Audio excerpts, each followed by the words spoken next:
Hey guys, welcome back to my show. Today we have a really special guest with us, and her name is Denise. So, without further ado, let's call upon her and let's see what she has in store for us. Hi, everybody. I am so happy to be here. Anika, thank you for having me. My name is Denise Gruzensky, and I am an author of children's books.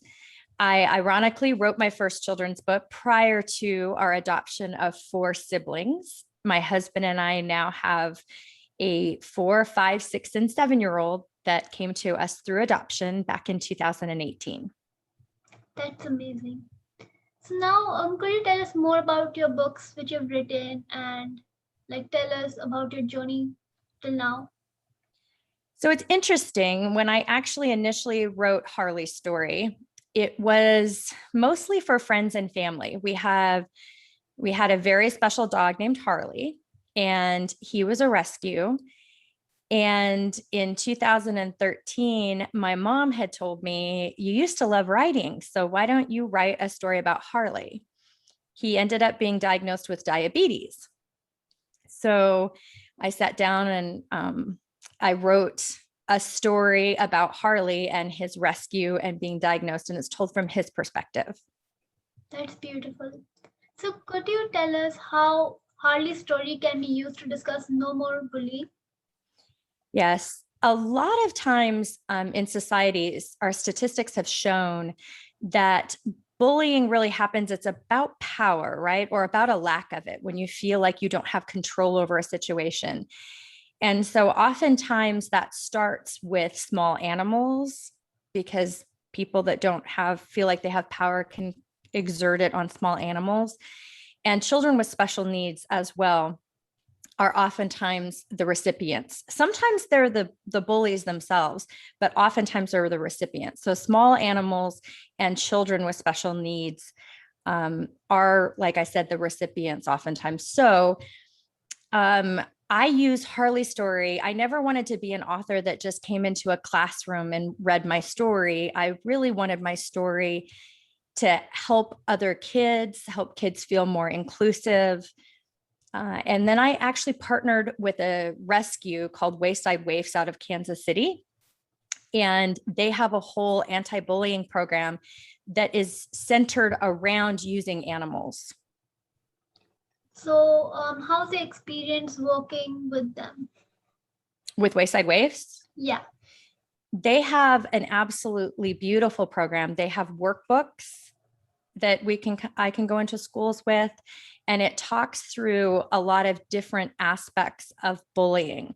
So, for instance, that lack of power, inclusionary kindness, it goes through it.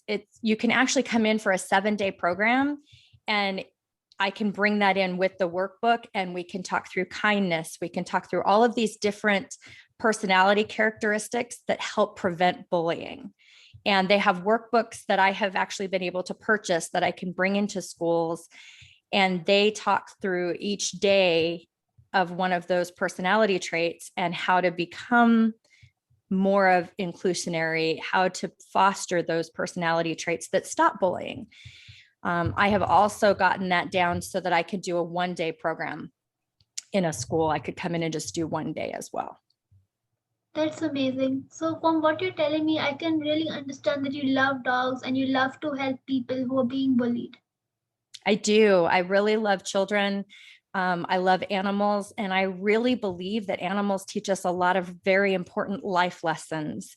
They show us unconditional love like nothing else. And they are so forgiving. You take a rescue dog who has been abused, who has been significantly hurt by humans, and they can turn it all around and learn to love a family and are just so forgiving of us as humans. That's amazing. So, how does Harley's story teach unconditional love? So first of all, exactly like we just talked about, Harley was a rescue, and he'd been very neglected. So when he first came to live with us, He wasn't sure where his next meal would come from. He would do what's called resource guarding over his food, meaning that if you came anywhere close to him while he was trying to eat, he would growl. He never nipped anybody, but he would get very protective of his food because that was something he didn't, we take for granted, especially when we have our own pets in our homes that we're taking care of, that they have regular meals, but when they're neglected, they don't. So he was able to turn that around and learn to love the people that loved him. Then he got diagnosed with diabetes, and then he ended up with blindness. And in Harley's story, he really tells his story of being concerned that maybe he would be sent away. Maybe he'd have too many problems and his family wouldn't be able to keep him.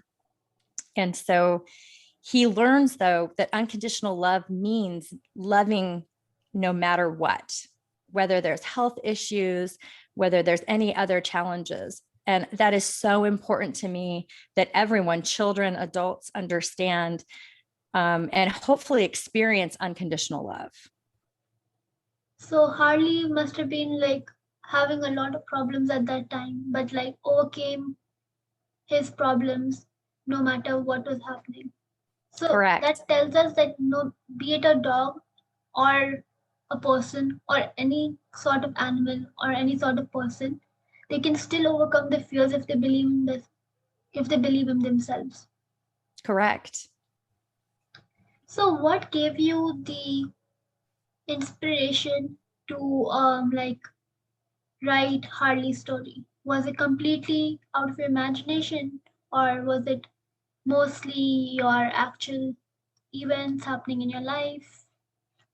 It was actually the actual events happening in our lives. So it truly tells Harley's story. So it isn't a fictitious story, and none of it is made up. He rides on planes. There's a picture of him where he is actually sitting. He's in his carrier because he went under the seat in front of us, and he's in his carrier and he's on top of the luggage, and I'm taking him around on a luggage cart in an airport. So you get to meet him, you get to experience his life, you get to experience all the things that he got to do. And then we meet a few other animals that have special needs as well, because even Harley wasn't alone. There are some animals that only have 3 legs, and sometimes they learn to walk like that, and sometimes they get a helpful wheelchair. There's a dog, Otis, that's both blind and deaf since he was born, and his humans have been able to teach him commands. So he can sit, he can shake, all of those things with just touch commands. So Harley gets to meet some of these other animals along his journey as he's learning what unconditional love really means. So did you ever lose hope that Harley would never get better or would never learn to survive on his own? I mean, of course, he's a domestic pet, but like either ways. I honestly, when he was diagnosed with diabetes, so I'm a nurse practitioner. So I called the vet and said, he's drinking more water, he's urinating more frequently, and he's having potty accidents, and he was potty trained. I said, in a human, these are often signs of diabetes. What is that in a dog? And the vet said diabetes. So it's also very important to me that people understand, because the vet told me that oftentimes animals are brought to him and it's past the ability to save them because their humans weren't aware of what all those symptoms meant. So it's very important for me, for both kids and adults, to understand what some of those symptoms are. But the time that really got me was his cataracts grew fast because of his diabetes. So we had a little bit of trouble getting his sugars under control, but we got those under control, and his cataracts grew. So if you don't know what that is, that's a small film that can grow over the top of your eyes. Humans can get them, dogs can get them, animals can get them. And his grew a little bit faster because of his diabetes. And that I think hit me harder. I started crying in the vet's office about him being blind. And I'll never forget, the vet looked at me and said, "You're going to have a harder time with this than he is. He's going to figure it out. He's going to figure out his way around. You're going to watch him bump into things, but he'll be able to navigate." I did go to some websites and look up how to help him. And some of the things to help him were he still went hiking with us, but we got him doggles. So those are little doggy glasses so that he wouldn't poke his, because he couldn't see a tree. He'd hike with us and we'd have him unleashed, but he could still bump into stuff. Put a carpet in front of his doggy door so that he could feel where his doggy door was. And I made different rooms smell different. I put just regular scents, whether it be a candle or one of the plug-in scents, into the room so that they smelled different for him. And sure enough, the vet was right. He navigated really, really well. That sounds awesome. It's great that Harley is able to navigate and understand his surroundings. So now I would like ask you a few more questions. So at what point do you think someone should call themselves a writer? I'm sorry, say that again. So at what point do you think someone could call themselves a writer? Oh, I believe that you're from the very beginning, it doesn't matter how young you are. I believe that my 7-year-old who's drawing pictures and telling stories with pictures is still a writer. I published my book because I had something that I felt was important that I wanted people to read. But I think it's also really important. I didn't write for a really long time because I got discouraged over the editing process. It was really hard for me in school when I would write and then a teacher would mark it up, and you'd get I don't know if they do red marks anymore, but you'd get the marks on your page that this didn't quite sound right or this didn't look right. And I'll admit it's still kind of hard. The second version of Harley's story, I actually used an editor, but it feels very different. Maybe there's some experience behind it, but I had stopped writing for a really long time. I thought I had wanted to be a writer in school until the editing process. And it is hard. You write your feelings down, you write a story, and that story is like your child. No matter how young you are, that story is your baby. And so when somebody takes it and they want to change it up, that can be really hard. So it takes a bit of a thick skin to do that. But you are a writer from the minute you start to tell stories. Yeah, because like the editing process is like the part where you have to get rid, like basically in the writing world, you say that you have to kill your babies. And you don't actually mean that literally, you mean that figuratively, which means you have to like remove all the unnecessary parts.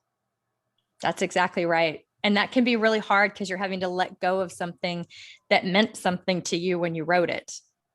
Yeah, because as an author, as you said before, your writing or whatever you write on the page is kind of like your like something precious.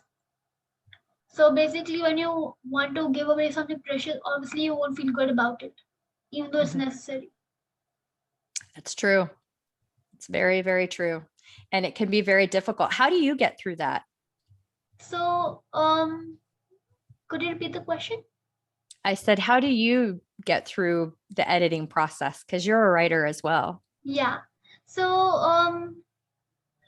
for my editing process, what I do is I leave my novel or what I'm writing aside for a few weeks or days. So then I can open it up with fresh eyes and then start editing it with I like forget what I'm actually writing about. So that way I am able to focus more and figure out what things need to be in and what things need to be out. That way it's easier to let go of few parts of the book. For example, if one part does not make sense, I try to figure out how to keep that part, but at the same time make it more interesting or more adventurous or descriptive. That's how I had about in the first version of Harley's story, I had about 3 pages where I felt like you were getting to know him as he traveled. And I told these different aspects of him, and you edit it down so that, because it didn't really do a huge amount for the story itself, it meant a lot to me because it was part of Harley's story. And again, I'm writing an actual story. I'm writing about his life. I think that made it even harder to get rid of for me because it was about him. And it felt like I was taking out pieces of him, but you're able to edit it and you're able to get it down and still tell the story, but much more succinctly and not taking up quite as much of the space in the book, I guess. Yeah. So how do you celebrate when you finish writing your book?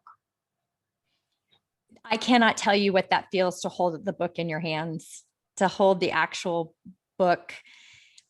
There just aren't any, it is so exciting. It's an amazing feeling.